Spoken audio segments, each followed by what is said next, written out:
আসসালামু আলাইকুম প্রিয় ভাই ও বোনেরা, যে যেখান থেকে আমার ভিডিওটা দেখছেন, আশা করি সবাই ভালো আছেন, সুস্থ আছেন।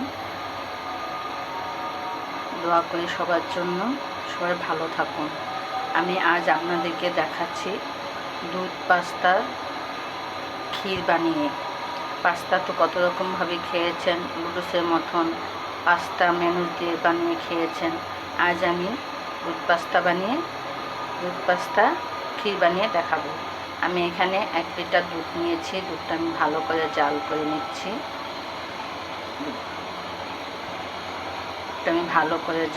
নিচ্ছি।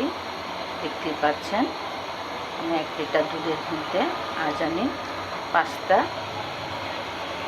ক্ষীর বানিয়ে দেখাবো। দুধটা ভালো করে বলক আসলে আমি এর মধ্যে চিনি দিয়ে দেব।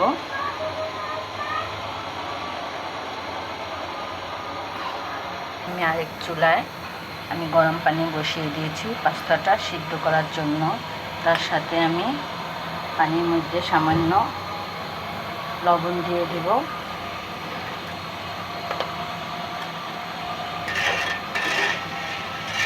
পাস্তাটা সিদ্ধ হওয়ার জন্য আমি এখানে পানি বসিয়ে দিয়েছি।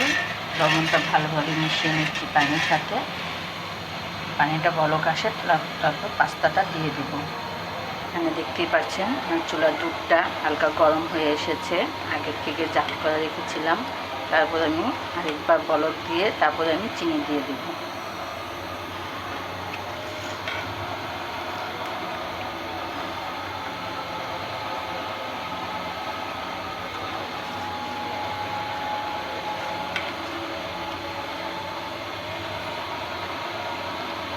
দুধটা বলক এসে গেছে। এখন আমি চিনি দিয়ে দিব। আপনারা আপনাদের পরিমাণ মতন মিষ্টি দিয়ে নেবেন। এর মধ্যে আপনারা মিষ্টির বদলে, চিনির বদলে আপনারা ড্যানিশও দিতে পারেন। ড্যানিশ দিলে কি অন্যরকম স্বাদ হয়। আমি এখানে চিনিটা একটু আমার পছন্দ মতনই দিচ্ছি। আমরা একটু চিনিটা বেশি খাই, তো তার জন্য আমি চিনিটা বেশি দিচ্ছি। আমার হাজব্যান্ডের মিষ্টি বেশি পছন্দ করে, তার জন্য আমি চিনি বেশি দিয়ে দিচ্ছি। আপনারা আপনাদের পরিমাণ মতন চিনি দিয়ে নেবেন।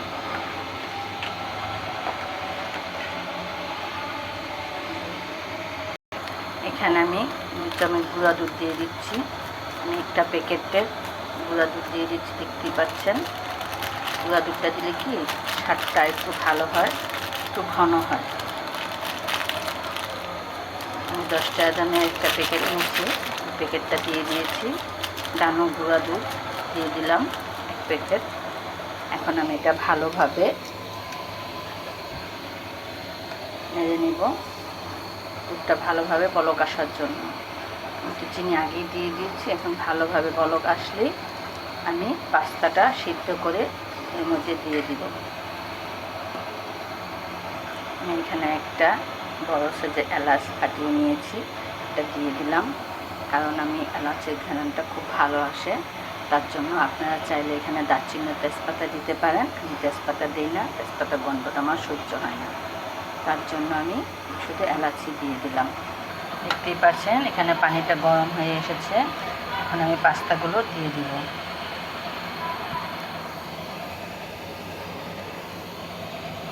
আমি 1 পাহানি মতন পাস্তা এনেছি, শামুক পাস্তা। আমি এটা এখন ঢেলে দিচ্ছি।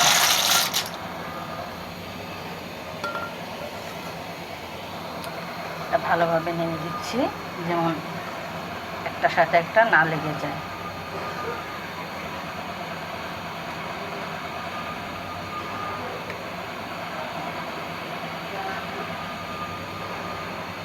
ভালোভাবে সিদ্ধ হোক, তারপর আমি পাস্তাগুলো ধুয়ে আমি দুধের সাথে দিয়ে দিব। দুধের সাথে 1 মুঠো নারকেল দিয়ে দিলাম। আমার ফ্রিজে রাখা ছিল নারকেল, আমি সেটা দিয়ে দিলাম। আপনারা চাইলে নারকেল নাও দিতে পারেন। নারকেলটা দিলে কি খুবই ভালো লাগে। আমি নারকেলটা দিয়ে দেখতে পাচ্ছেন ভালোভাবে নেড়ে নিচ্ছি।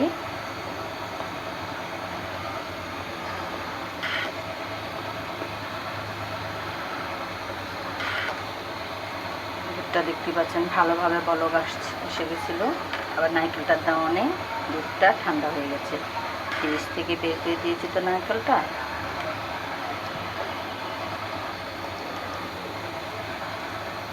এদিকে আমার পাস্তা বলক এসে গেছে, ভালোভাবে সিদ্ধ হয়ে যাক, তারপর আমি দুধের সাথে মিশিয়ে দেব। দেখতেই পাচ্ছেন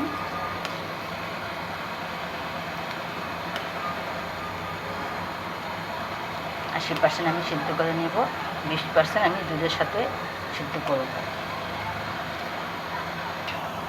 দেখতেই পাচ্ছেন এটা ভালোভাবে সিদ্ধ হয়ে এসেছে।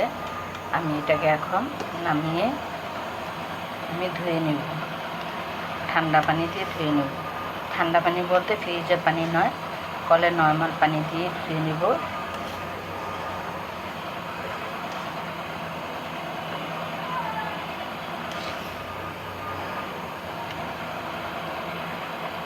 আপনার তো এগুলো কত নুডলসের মতন টমেটো সস দিয়ে রান্না করে খেয়েছেন এবং ডিম দিয়ে রান্না করে খেয়েছেন।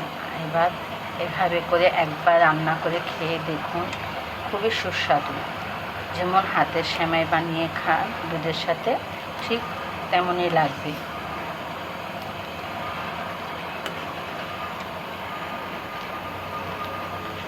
আপনারা আমার ভিডিওটা দেখেন না, তার জন্য আমার কাছে খুবই খারাপ লাগে। আপনারা আমার ভিডিওটা দেখবেন। আপনারা যদি আমাদেরকে আনন্দ দেন, আমরাও আপনাদেরকে আনন্দ দিব রান্না করে। আপনারা আনন্দ দিলে আনন্দ পাবেন।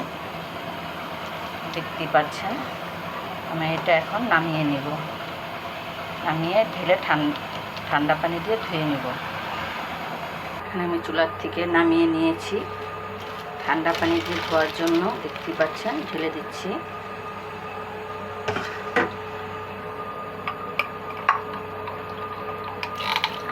এখন আমি কলে ঠান্ডা পানি দিয়ে ধুয়ে দিচ্ছি।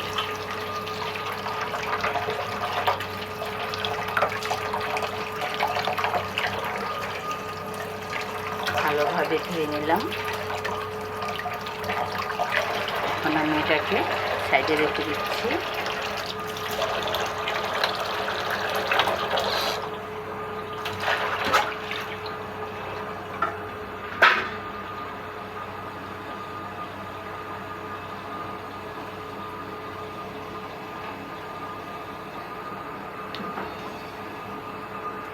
এখন এটা আমি দুধের সাথে, দেখতেই পাচ্ছেন কি সুন্দর হয়েছে। এখন আমি এই যে দুধের সাথে মিশিয়ে দিচ্ছি।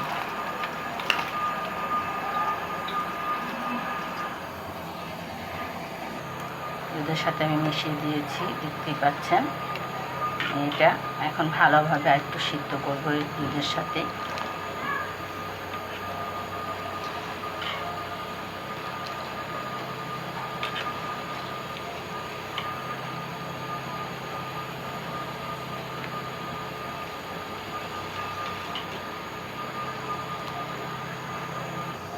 দেখতেই পাচ্ছেন আমি ভালোভাবে নাড়াচাড়া দিয়ে নিয়েছি।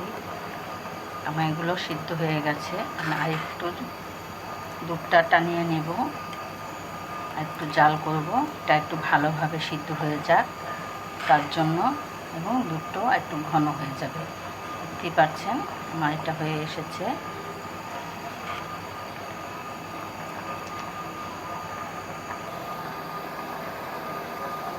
একটা পিরিচে নামিয়ে দেখছি সিদ্ধ হয়েছে কিনা। দেখতেই পাচ্ছেন কি সুন্দর সিদ্ধ হয়ে গেছে, কি সুন্দর সিদ্ধ হয়ে গেছে। আমি দুধটাকে শুধু একটু ঘন করে নিব, তার জন্য একটু জাল করব। এটা আমি ঢেলে দিচ্ছি আবার।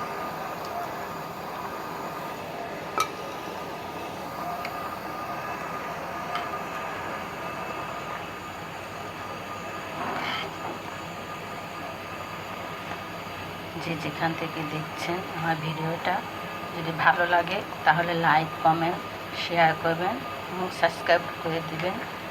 একটা লাইক আপনাদের জন্য কিছুই না, কিন্তু আমার জন্য অনেক কিছু। যদি আপনারা উৎসাহ দেন তাহলে আমি আরও এগিয়ে যেতে পারবো। আপনারা আমাদের সাথে থাকবেন। আপনারা আমার সাথে থাকলে তাহলে আমিও এগিয়ে যেতে পারবো। দেখতেই পাচ্ছেন আমি ভালোভাবে আমার এটা হয়ে গেছে। আমি এখন নামিয়ে নেব।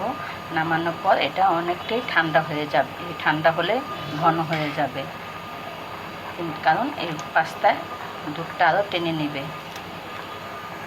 দেখতেই পাচ্ছেন আমি চুলা থেকে কিন্তু নামিয়ে নিয়েছি। এখন এটা ঠান্ডা হওয়ার জন্য আমি রেখে দিব। তারপর ফ্রিজে রেখে ঠান্ডা হয়ে গেলে খেলে অনেকটাই ভালো লাগবে। এর সাথে কিছুটা বাদাম কুচি দিয়ে দিচ্ছি। আপনারা আপনাদের পছন্দ মতন বাদাম কুচি দিয়ে দিবেন। আমি এখানে 2 রকমের বাদাম দিয়েছি। একটা দিয়েছি হলো কাঠবাদাম, আর একটা দিয়েছি হলো আমাদের দেশি চীনাবাদাম। যদি আপনাদের ভালো লাগে তাহলে আমাকে লাইক, কমেন্ট, শেয়ার করবেন এবং পাশে থাকা বেল বাটনটা ক্লিক করে দিবেন, সাবস্ক্রাইব করে দিবেন। তাহলে আমার নতুন নতুন ভিডিও আপনাদের কাছে চলে যাবে। আপনারা একবার এভাবে করে রান্না করে খেয়ে দেখুন, খুবই ভালো লাগবে। ভাই ও বোনেরা যে যেখানে আছেন ভালো থাকুন, সুস্থ থাকুন, দোয়া করি। আল্লাহ হাফেজ।